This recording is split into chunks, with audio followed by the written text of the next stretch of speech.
Hello and welcome to Silicon Alley Podcast. Super excited you could join me today. I'm William Glass, CEO and co-founder of Ostrich, and of course, your host of the Silicon Alley Podcast. Now, on the Silicon Alley Podcast, I talk to entrepreneurs and top performers to understand what it truly takes to grow and scale a business. You'll get actionable advice that you can apply in your own business and life. Now, on today's episode, I sit down with Scott Aaron, best-selling author and online marketer. But before I jump into Aaron's Scott's. See what I did there? I put his last name first. Good thing I did a second time. All right.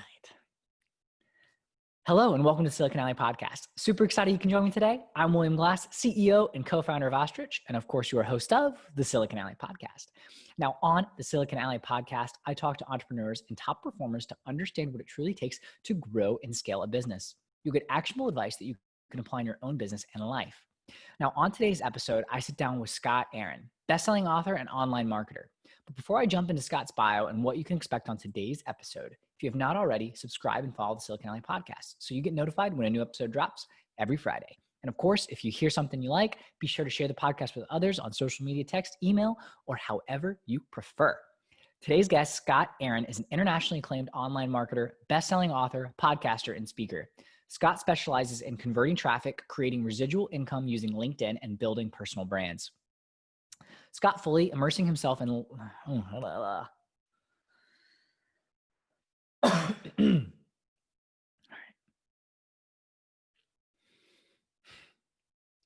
Fully immersing himself in learning LinkedIn and social media strategies, Scott quickly gained traction as a leader in generating big results for other entrepreneurs, online business owners, and business coaches.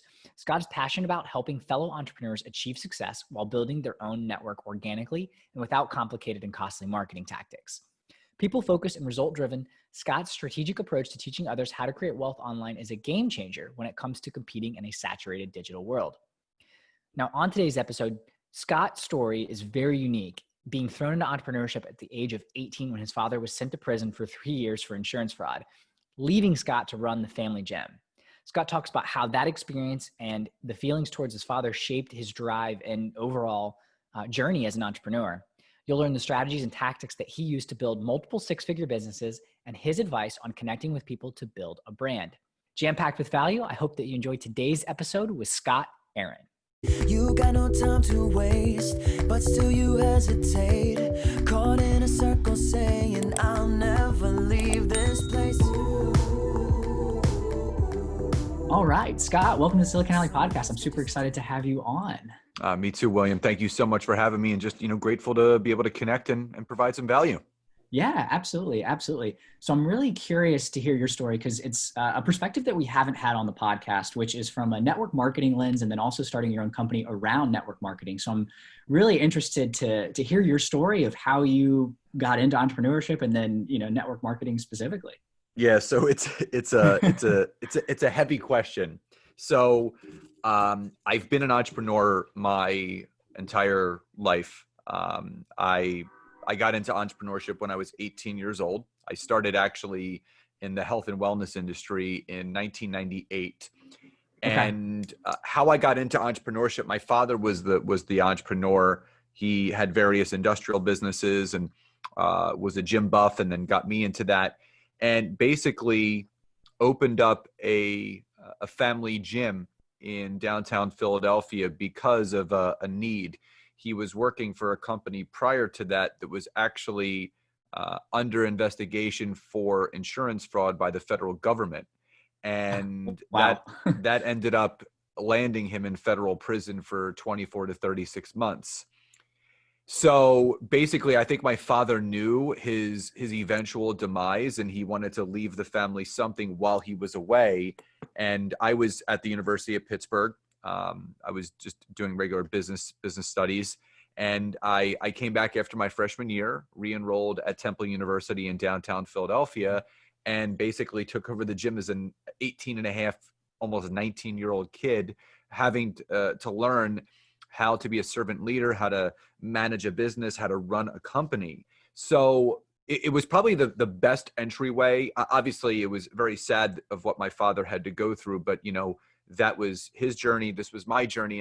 And I think that everything that I've done in entrepreneurship, all the various companies and businesses that I've had, Yeah. the millions I made, the millions I lost, personal bankruptcy, and all the ups and downs of entrepreneurship that a lot of people don't talk about. Yeah. It built this armor that I understood that I had to learn from mistakes, and I had to learn from my failures in order to learn how to succeed. So from the gyms, obviously, I got fully immersed in health and wellness, and got my certification in sports nutrition, personal training, group fitness, grew a very successful personal training practice, a six-figure personal training practice, which sounds great outside looking in, but to the everyday person, that just means you have no life, because I was literally training from 5 a.m. to 9 p.m. every single day. But in 2013, so just about 7 years ago-ish, a friend of mine asked me a really interesting question. And he said to me, if something happened to the gym, if you got sick or injured and you could not train people, how would you earn money? And this was one of those like turning of the mirror around questions, because I realized that I had put all my eggs in one basket. Sure. And I remember reading, I read somewhere that the average millionaire had 4 to 6 streams of income. And I realized that I had one. I had my personal training practice, and that was it. So at that point, he offered me the opportunity to join his network marketing opportunity. I did not think it was a Ponzi or a pyramid scheme. I've been psychologically unemployable, so I knew what it took to run a online virtual and or entrepreneurial business. What I put in is what I was going to get out of it. So I knew I had to work hard, and I did. I jumped in, hit the ground running. Within 2 years. I was able to create enough residual income to match that of my personal training money. Wow. 22 months in, I had my first $10,000 month, and a light was shined. And I really understood that, there was something really magical going on here. But here was the big thing. In 2015, about 2 years in, I saw a big shift in social media. Facebook and Instagram were very prevalent around that time. Everybody was posting and praying and scrolling and trolling and looking at all these social entertainment platforms.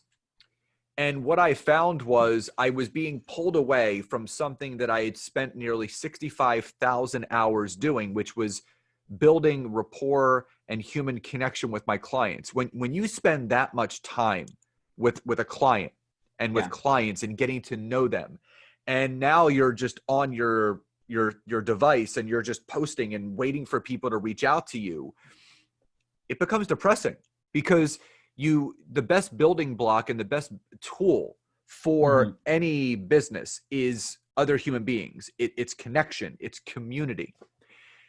And I wasn't finding that on Facebook and Instagram, but I remember I had a LinkedIn account, and I didn't know what to do with it. But I remember something that one of my first mentors said to me. And she said, Scott, listen, when you wake up every single day, you have to look yourself in the mirror, and you need to ask yourself, how am I going to recruit me today?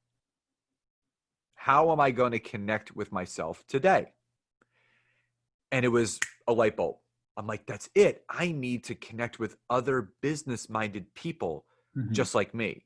Other gym owners, other trainers, other nutritionists. So I took a different strategy, and I went down a different path, and I started getting onto LinkedIn and started connecting with other people like me. And I changed my profile. I started messaging people in a very authentic, non-spammy, drunkalog way, which is what a lot of us have received on LinkedIn, which it's not our fault. It's just what those people are doing.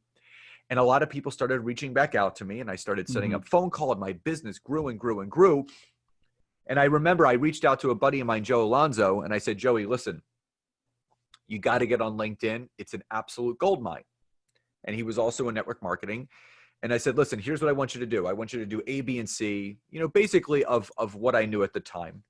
Yeah. And I said, let me know what happens in a couple weeks. 2 weeks later, he sent me a text message, and he said, dude, call me. So I called him, and I said, what's up? And he goes, man, listen, whatever you're doing, he goes, it really works. He goes, I have 14 appointments booked this week. He said, you should be teaching this. So here's what I found. Sometimes the greatest businesses are created and developed when there is a large amount of people that are lacking or are in need of a certain something that you can provide. And what I found was in entrepreneurship, not just network marketing, all entrepreneurship, business coaching, consulting, real estate, financial services, insurance, they all required the same thing: other human beings to grow their business. So what I realized, I created a way organically and genuinely to utilize LinkedIn to educate, to inform, to build your business brand, and eventually your bank account, because your impact is being felt that much. I put some structure around it. And 4 years ago, February of 2016, I launched my consulting firm, and it's been a rocket ship ever since. And that's basically the last 23 years in about 7 minutes. Wow. That's incredible. And I'm curious. So, and I want to take a step back. What was it like as an 18-year-old having to take over the gym and move back to Philadelphia? Was that something that you were excited about? Was that something that you resented your father? Like, I'm just curious, like, what that emotion was and what that underlying drive that has led you to where you are today came from. It wasn't just resentment to my dad. It was resentment and anger towards, I mean, you know, I was a kid, you know, I wanted to be partying with my friends, you know, I had just left home. I wanted to get the hell out of the house. I didn't want to go back to where I lived my entire life, but you know, that was my ego talking, right? And, you know, there was definitely some resentment and anger more towards my father, which, you know, obviously mounted, and, you know, we've since forgiven, and, you know, I don't believe in any of that because it doesn't do any good for anybody. But, you know, I think to my benefit, it really helped me being as young as I was. I think any older, I would have experienced too much in life where there would have been a little bit more resistance. I think being so young and never really experiencing the business world and really knowing no different, it probably served me the best way that it could, because that's all I knew. I didn't have anything to compare it to. I didn't have anything to, you know, put it on. It was basically the path that I knew. This is it. You got to move forward and you got to go. So I think it really, it was to my advantage that I was so young when this happened, because, you know, the best certification that anyone can get in life is actually going through life and growing through life. And because that happened at such a young age, I've been able to build that muscle, no pun intended. And I've been able to really understand that you do have to overcome obstacles. You do have to be resilient to really progress and end up the way that you want to end up in life and in business. Yeah, that makes a ton of sense. And the fact that you're able to frame it that way too, I think says a lot about your mindset in general of, you know, some folks be like, oh, this happened to me. It's so young. And, you know, you have the exact opposite mindset. Thank goodness it happened to me when I was 18 so that I had the opportunity to learn and grow and experience life. So I love that perspective. I love that perspective. So you mentioned that one of the reasons why that question hit home that was asked to you of, if you couldn't work anymore at the gym, like how would you make money? You mentioned the streams of income. Is that what you're working towards? Is that what's driving you? Like, what's behind your motivation to build these businesses? I think it's two things. Number one, it's to create that monetary and time freedom, where I don't have to live by other people's schedules. I get to live by mine, because again, you know, I'm on the complete other side of the coin, where I was, you know, working 75 hours a week. I still have a very full schedule, but I'm only maybe doing 4 to 6 hours of coaching a week now. So I'm doing like a 16th of what I did before and making much more money than I was. So the trading time for dollars thing. But the second thing revolves around legacy. And a buddy of mine, Cody Shewan, who wrote an amazing book, he was a funeral director for 15 years. And so he was surrounded by death basically his entire life. And I remember I interviewed him, and I said, I said, in reading your book, I said the most impactful thing I read was that story that you told about that one funeral service that you did. And I said, can you expand on that? And he goes, well, I know what you're speaking about. So he went on to tell me this story, and he was running this one funeral service. And I mean, mobs of people came to pay their respects to this older gentleman, hundreds of people. He had tons of kids. Everyone got up and spoke so just beautifully, and just you could tell how impactful this man's life was, not only on himself but on those around him. Yeah. And after the service was done, he pulled one of the sons aside, and he said, man, he goes, your dad sounded like just an incredible human being. And he goes, he was. He goes, my father was just an incredible person, and these are just some of the lives that he's touched. And he said to him, he goes, what was the best piece of advice that your father ever gave you? And he said to him, he goes, it actually wasn't until about 2 weeks before he died. And he said, my father told me, he said, instead of waiting to die for your legacy to be felt, leave it while you're still living. And when he said that to me, it was like a knowledge bomb that I never even thought about before. So for me, that's the second part of it, is what am I doing right now to leave my legacy behind now? Not when I'm gone, not when because we don't know when we're going to leave this earth plane. So it's making sure that you're creating businesses that are really solving the problems that people are having, where your legacy is being felt every single day that you show up, whether it's for your clients or online or wherever. And those are my two big motivators right now. No, it makes a lot of sense. And I love that. Leave your legacy while you're still living. It makes a lot of sense. So how does that translate? How do you see that come about through your businesses, leaving that legacy? I think when you know when you can visually see what you want your legacy to be, your business takes on a different passion and purpose. Mm-hmm. We don't just start businesses just to make money. That's part of it. The money shows up when the impact is felt.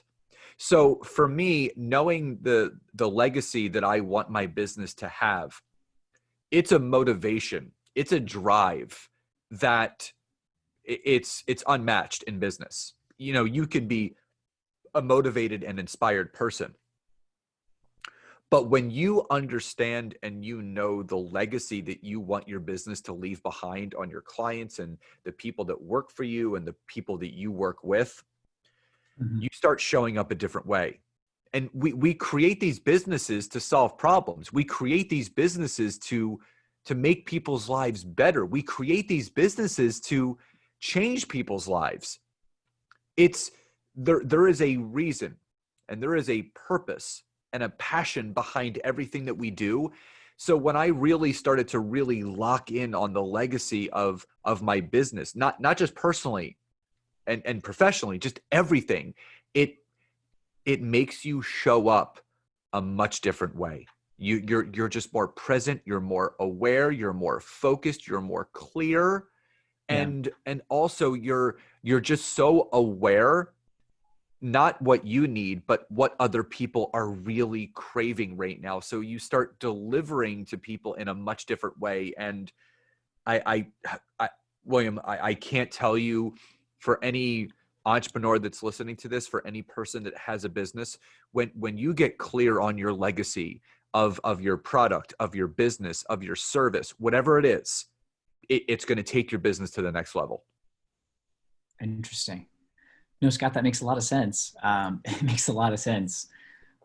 I guess if someone, if someone's trying to think about their legacy, and maybe it doesn't start, I mean, it doesn't always start out necessarily about the legacy. It oftentimes does start about the money and getting to that certain level, right? That's what it was for you initially. If I'm understanding your story correctly, it was, hey, I need to be able to replace this income if something happened and I'm not able to do my personal training business and the gym goes away.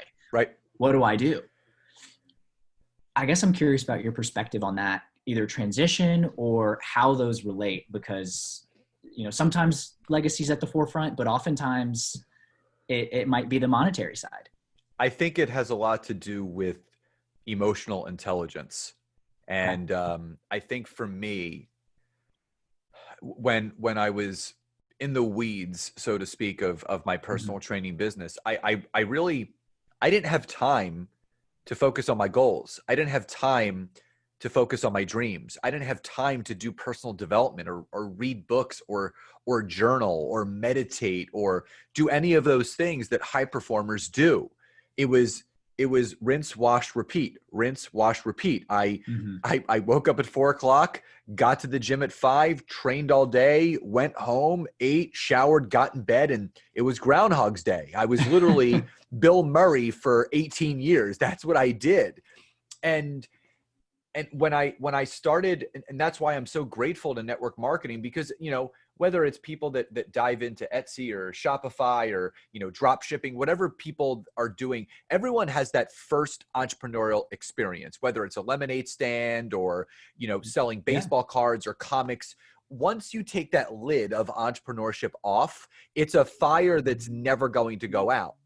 So when I started to understand that life was much more than just trading time for dollars, I needed to have leveraged income. And that's the big thing. There's active income, passive income, and leveraged income. And this is, I've dove much deeper into understanding wealth and finance much more than ever before, because, you have that employee mentality. Yeah. Where people have the active money. They get a job. Okay, here's your salary. Here's what you're going to get deposited every 2 weeks. Sign on the dotted line, show up at work every day. And so it's active money. You work, you get paid. You work, you get paid, just like a coach or consultant. Then you have that residual income, which I've written 3 books, and residual income is truly this. You do something once and it pays you for life. So every book that I sell, I don't have to write that book every day. I wrote it once, I put it on Amazon, and people buy it every day. It's residual. But then you have that leveraged income, which I really feel that network marketing is, or any type of business like that, because it's building organizations. It's leveraging your time and your money on the energy and the efforts of other people that you partner with. And this leveraged income allows you to start not focusing on the active income activities. And once you start to leverage your time and your money better, that's when you kind of see wealth in a much different way. You start using that income. You start using those opportunities as your investors. What can I do? What new stream of income can I create, or a new product or service that I can create that can impact people? Think about Apple, right? Apple started with computers. And they said, you know what? Our computers are great. People love them. We have dedicated people, but what else could people use? So they came out with the iPhone, iPod. the first, the iPod, the iPod. So, the MP4s just came out, MP3s came out. Everybody was really jazzed up about that. And they came out with the iPod, and people were just going nuts. And then, okay, so if people love this, why don't we combine that with a phone? So then they came out with the iPhone, and then the iShuffle, and then you can see that they've expanded the iPads and everything else. So when you create that demand, when you create other things that people can consume and utilize, you're leveraging your income. But I'll go back to something that I said earlier. You're not leveraging your income. You're leveraging the impact that's been felt. All of those people that were impacted in a positive way by Apple, with the first iMac and the Mac One and the Mac, everything. Their impact was felt. So when something else was launched, I mean, think about it. I I have a MacBook Air. I have a MacBook Pro over here. I have an iPhone. I have 2 iPads. This house is full of Apple because they've impacted my life in a positive way. So if they're going to do something new, guess who's going to be one of the first one to be in line? Me. Yeah. So when you can treat that with your business, it allowed me to start seeing money in a different way. What can I create? What can I add into the basket of business that I have that's going to impact more people in a positive way? Because when you have the tribe of buyers, when you have those raving fans, when you have those people that will scream your name from the rooftops without you having to pay them, that's when you know that you're really running a good business. Yeah. No, I love that. I love that perspective of, I mean, obviously you hear about the active income, passive income, but the leverage, that's something that I don't know that I've heard that term used before. Yeah. So that's interesting. So is that why you feel network marketing is so powerful? Is that what you would encourage if someone is unsure? So I've got a lot of folks that I've talked to and a lot of listeners that want to do something entrepreneur. They don't necessarily have a business idea, but they know that they want to do something. Network marketing, I see it now as the gateway drug to entrepreneurship. Okay. Because think about this, when you, and it's, you got to find the right company. I was blessed. The company I partnered with is a company called Isogenics. They provide health and wellness solutions. They're just amazing. I mean, the products are great. Leadership is great. They have a very, very fair compensation plan, obviously with the success that I had. But more so, what I love about network marketing for the beginning entrepreneur, for that person that doesn't know what they want to create. Sometimes your passion spurs from that initial experience. And if you think about network marketing, it's word of mouth marketing. We share stuff all the time. We're just not getting paid for it, whether it's, go see this movie or check this restaurant out or buy this book, whatever it is. And that's kind of like the easiest way to describe network marketing. It's not a Ponzi. It's not a pyramid. These companies wouldn't exist if they were illegal. So they are legal. But what I love about it is that it's done for you. You don't have to pay for a website. You don't have to pay to ship anything. You don't have to have a warehouse. You have a free customer service line. It really gives you a great taste of how a virtual business is run and all the inner workings of it. Because again, the best business tool is yourself. Because, people don't buy the products. Yes, they buy the products or goods, but they're really buying you. They trust you. They want a result, so they're going to go to you. They're going to purchase it through you. So for anyone that really is not sure about what they want to create, what they want to do, start with network marketing. There's great entrepreneurial minds. Some of the best entrepreneurial minds came from network marketing. The John Maxwell's, the Tony Robbins, the Robert Kiyosaki's, they tasted network marketing. They highly believe in it. They understand. And that's where, Robert Kiyosaki talks about the cash flow quadrant, active money versus passive money. And he talks about this in network marketing. So you have these brilliant minds. So for anyone that's unclear, do network marketing. Find a friend that's successful in the profession and say, can you mentor me? Can you show me how this works? And then again, once that entrepreneurial spark is lit, it's going to light a fire. And William, to your point, I never thought that saying yes to network marketing in 2013, 3 years later, would have led to the consulting firm that I have, all the products that I've created, the 3 books. I never imagined that would happen, but I kind of went on this path, and I just, you end up finding what you're really good at and your zone of genius and your skills and the things that you really love. So having that quote unquote gateway drug to entrepreneurship being network marketing, I highly advise to everyone, get their taste, use it for what it is, get educated, understand entrepreneurship, understand how to brand yourself, don't sell, don't pitch, connect with people, and see where it takes you. Interesting. I like that approach. So if someone's starting out, you mentioned just now, brand yourself. Don't pitch, don't sell, brand yourself, connect. Yeah. Is that where you start? If I'm interested in network marketing and I want to start today, where do I start? So you have to first align yourself with a company or a product that is serving you. And for me, Okay. health and wellness made sense because, I was a competitive bodybuilder. I was already dieting and, that's what people were coming to me for. So it was really easy to talk about. Some people partner with things and they just don't know what the hell they're talking about. So it's not coming through in a very genuine and authentic way. So the big thing is people don't care about what it does for you. They care about what it's going to do for them. So always think about the company that I'm partnering with, the solutions that they provide. How can this help other people?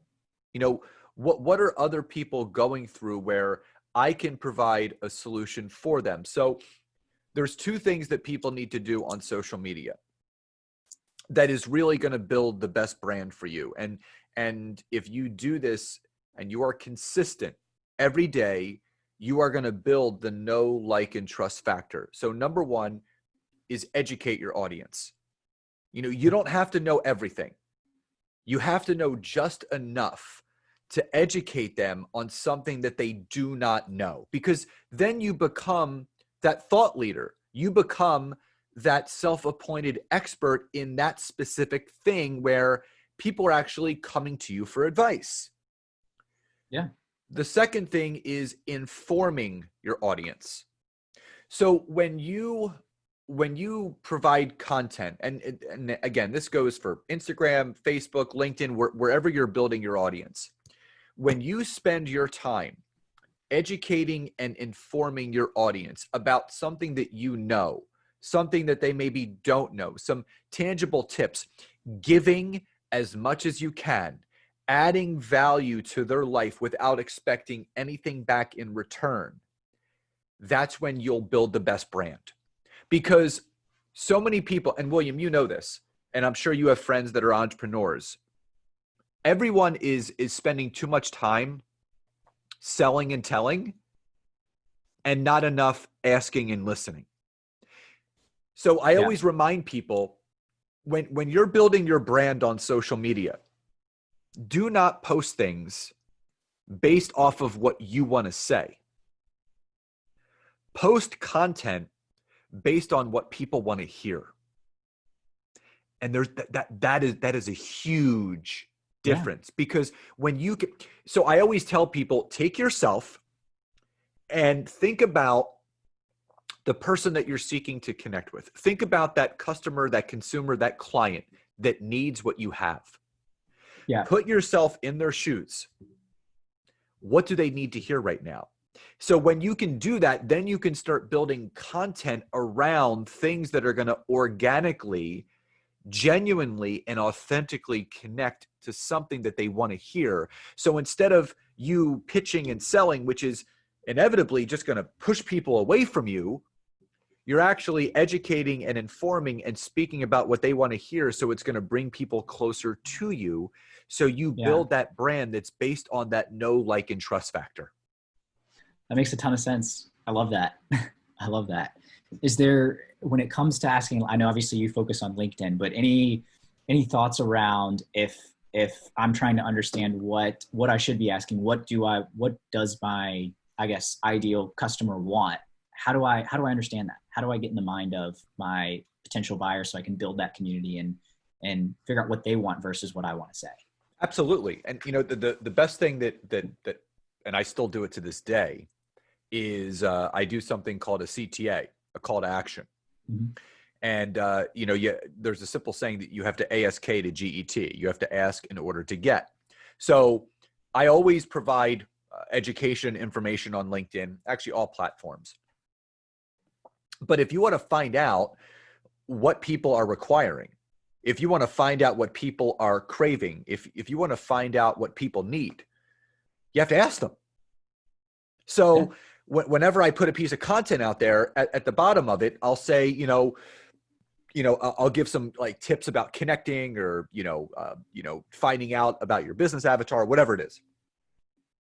At the end of that, I would say, what are you struggling most with in your business?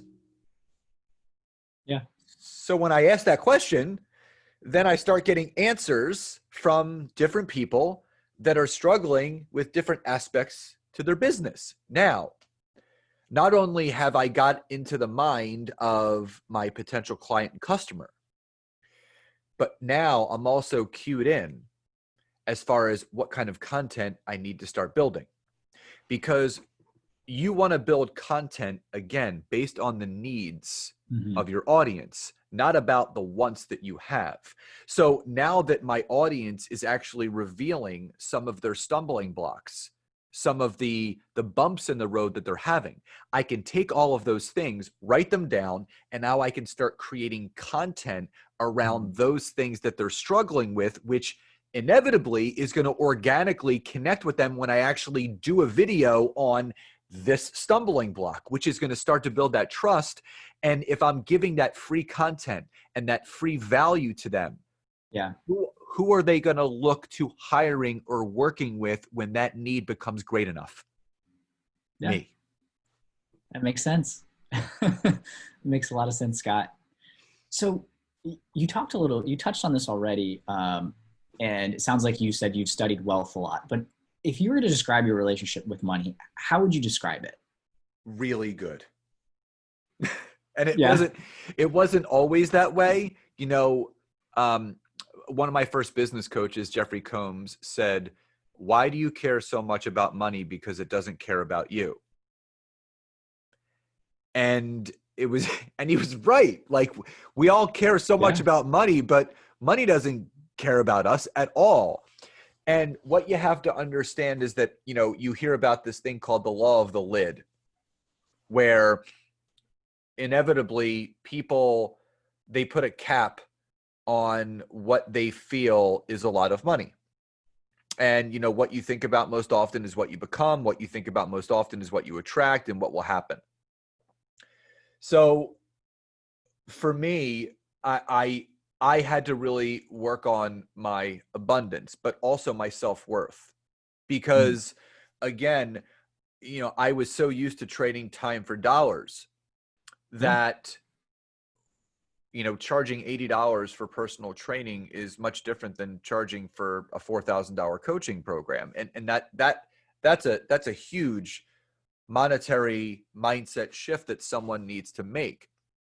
If you have a bad relationship with money, you're never going to be able to attract the wealth that you want. Because if you let the negative connotations of money doesn't grow on trees, I'm just getting by, that's expensive. That word expensive will debilitate you your entire life. How so? When you start to view things as expenses are seen as negatives, right? Okay. Yeah. But if you reword that and change your expenses into investments, what do investments do? Investments grow into more money. Expenses drain your account of money. So everything that I do now, whatever it is, if it's a coach that I hire, if it's a mastermind that I join, if it's someone that I onboard on my team, I am investing in that person to create more wealth in my business. And I'm a human being. So there are times where that monetary lack, it comes back. I mean, I get flicked every once in a while where I start having that lack mentality, especially right now with COVID-19 and the scarcity of money. And I mean, my business has continued to grow even through this whole thing, but I'm a human being, so I'm going to go through that type of thing. But here's the thing. When you work that monetary muscle, when you really practice what you preach, those times and those moments that come up where you started going down that rabbit hole of, I'm running out of money, you know, where's the next dollar going to come in? They're very far and few between, because now you've learned and you understand that it's just a mindset shift. The 6 inches between your ears will either make you or break you. So if you have that negativity and that negative relationship about money, it's dirty, it's, I'm in debt, you keep refacilitating those thoughts, you're never going to have wealth. And for me, I invested in my first coach for $2,500 7 years ago when I didn't have the money. But I knew that there is no perfect time to invest in yourself. You have to create the perfect time to invest yourself. So sometimes, and I say this to people all the time, you have to risk in order to reward. And it's just the way that it goes. You have to take chances. And it's all about your failure quotient. I've learned how to succeed the way that I have because I have failed 10 times more.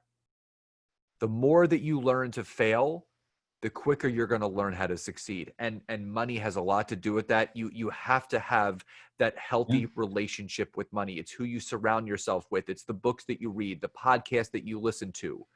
And my wife and I, we do an abundance guided meditation every single night before we go to bed. So I've been reprogramming my subconscious every single night for the last 2 years with abundant thoughts, because everyone, when they're awake, you're just conscious. You're thinking consciously right now, but no one takes advantage of their subconscious while they're sleeping.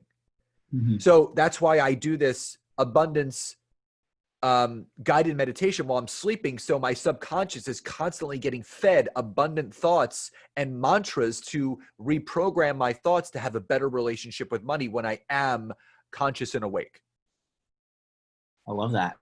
Yeah, that makes a lot of sense. Yeah. You gotta have that strong relationship in order to be able to do all these different things, and the mindset, the books, the coaching. I love the idea of switching to investments. It's something that I've done recently, actually, is instead of thinking of, hey, I'm spending this on X, it's, hey, I'm investing in Y. And it's that small little tweak makes a difference, because it's well, I could go spend money on X, but I couldn't, or it's more of, I'm going to invest in this. And so these might be $200 purchases, but this one's an investment, this one isn't. And I'm going to go with the investment every time.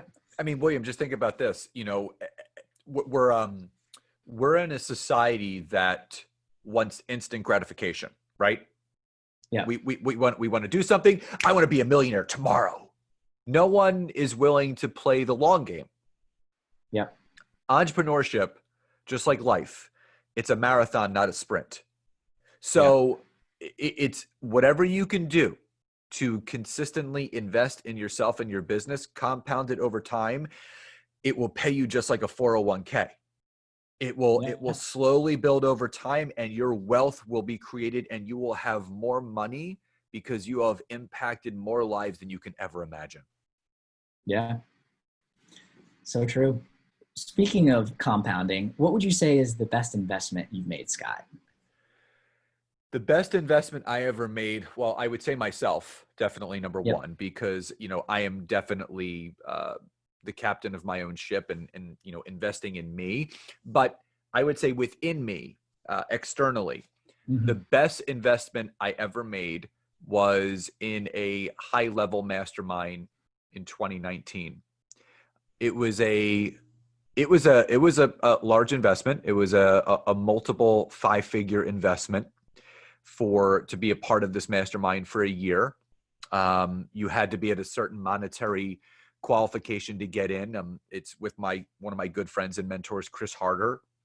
He's a money mindset mentor. He's got a great podcast called For the Love of Money. It's one of the top business podcasts out there. And he just curated this incredible mastermind of like-minded, wealth-conscious people. And I know the power of networking. And when I spent this year, 2019, with the friends and family that I now have from this mastermind, it changed my life. I got to have dinner with Jay Shetty and Rob Dyrdek and all these amazing human beings, Lewis Howes. And when you're surrounded by up-leveled, like-minded people, they are also connected to up-level, like-minded people. And again, you are the sum of the people that you spend the most time with. Yeah. And when I started spending more time with, and I have friends that make 10, $15 million a year in entrepreneurship. And when you start learning from these people, what they're doing and what they did, success leaves clues. So Yeah. for me, I'm always, every year I'm investing in coaching in something, but that mastermind that I invested in last year, absolutely game changing for me and my brand. Wow. That's awesome. Thank I you. love that. I love that. That's a combination investment, right? It's not just a monetary investment. You didn't just go buy a stock or something along those lines. It was also a time investment and people investment and relationship investment. Yes. It was a much bigger investment than just a dollar amount. A much deeper investment. When you invest in Yeah. yourself, in other people, it's a game changer. Yeah, I could totally agree. So we've talked about all the good things. What's the dumbest money mistake that you've made, Scott? The dumbest money mistake that I've ever made. I invested $8,000 in a virtual funnel course that was 12 hours long that I got 30 minutes through. And what I realized was I had started to make some money, and I was kind of doing some blind spending, as you know, as sometimes when you start making more money, that's what happens. Yeah. And I learned from my mistake. I was not careful about where my money was being invested into. It's not that I don't believe in funnels, but I was not in a place in my business where that was going to serve me. But it also did teach me the lesson of what I was requiring at that time, which was something much different. And I don't regret that money that I spent, because again, investments, sometimes they make you money, sometimes they don't. That investment didn't make me any money, but it did make me money in a different way. It taught me a lesson, which you can't really put a monetary value on, because like I said earlier, you have to kind of learn from those mistakes and those bad investments, so it can show you what the good investment is. So that was early on. That was probably one of the stupidest investments I ever made. Well, appreciate you opening up and sharing that with us. Absolutely. But sounds like it helped you make a better decision, though, with your best investment in terms of being able to spend multiple 5 figures for something that was what you actually needed. So absolutely. Yes. That's awesome. So what would you say is the best and worst part of entrepreneurship? I would say the worst part about entrepreneurship is it's the unknown factor. You know, entrepreneurship is like a puzzle where there's no cover on the box. It's just all these pieces, and you have to kind of try to put it together yourself. There's no blueprint. You kind of have to just go with the flow. And I think it's for people that don't have that entrepreneurial muscle built, it's a scary place to be, because you don't know day to day what it's going to bring. Because when you're in entrepreneurship, you're constantly promoting yourself and selling yourself and building that trust and that brand.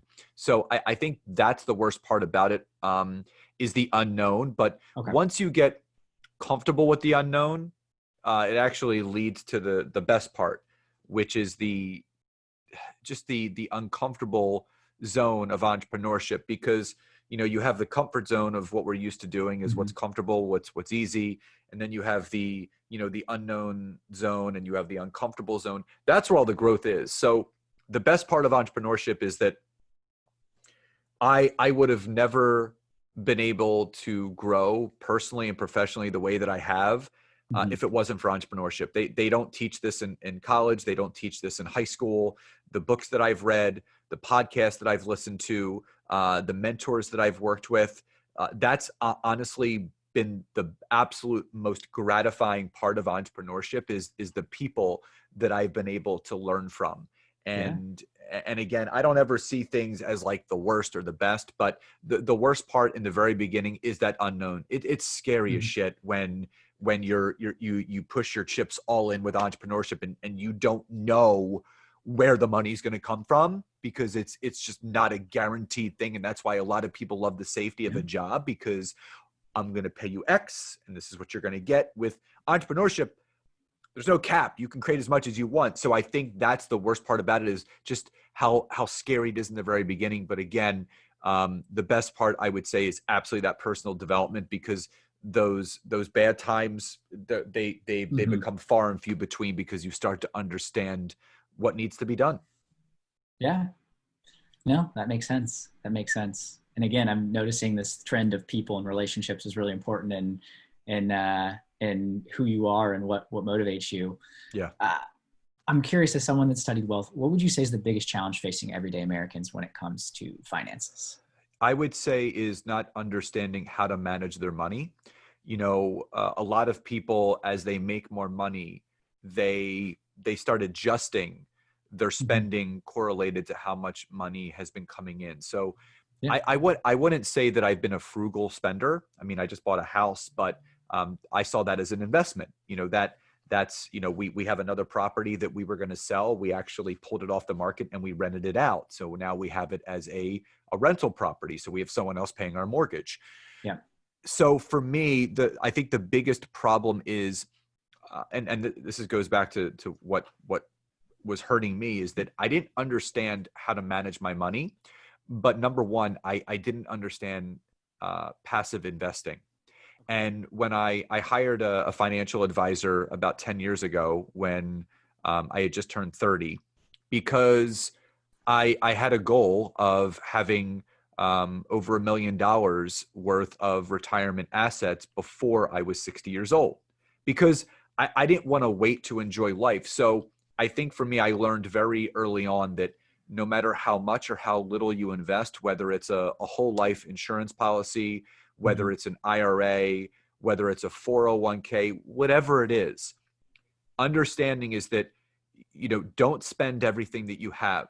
Whether it's 5% or 10% of your take home, if you're not in entrepreneurship, or whether you are in entrepreneurship, make sure that that money is going somewhere.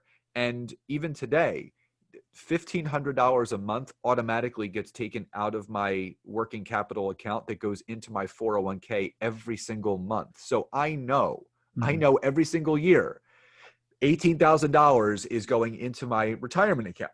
So I play the long game. So don't spend everything that you have. I'm not saying be frugal, but really start understanding everything that's coming in, everything that's going out, so you know exactly how to create more wealth on the money that you have. It's great advice.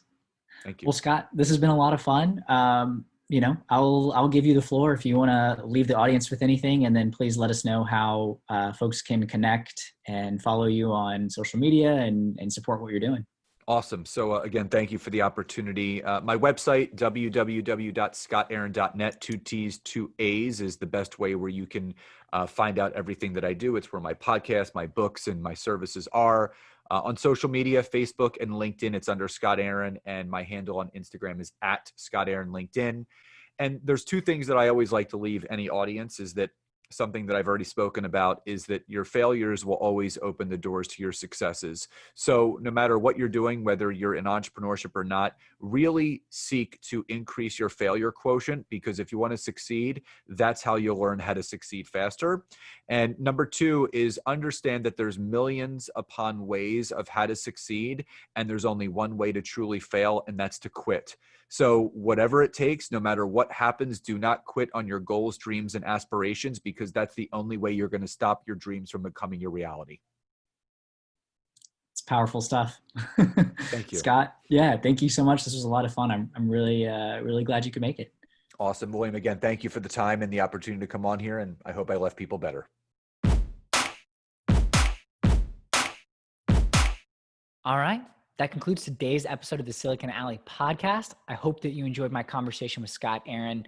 I think the one thing that I really took away, there were so many little value nuggets, but the thing that really sticks out to me is the idea of leaving your legacy now while you're alive versus when you have passed away. I think that's a really interesting concept because, as Scott mentions, we have no idea when our time on this earth ends, but being able to see the impact and legacy of what you're doing and what you've left behind, I think is a really interesting concept and can be really valuable for everyone. So I hope that you enjoyed today's episode.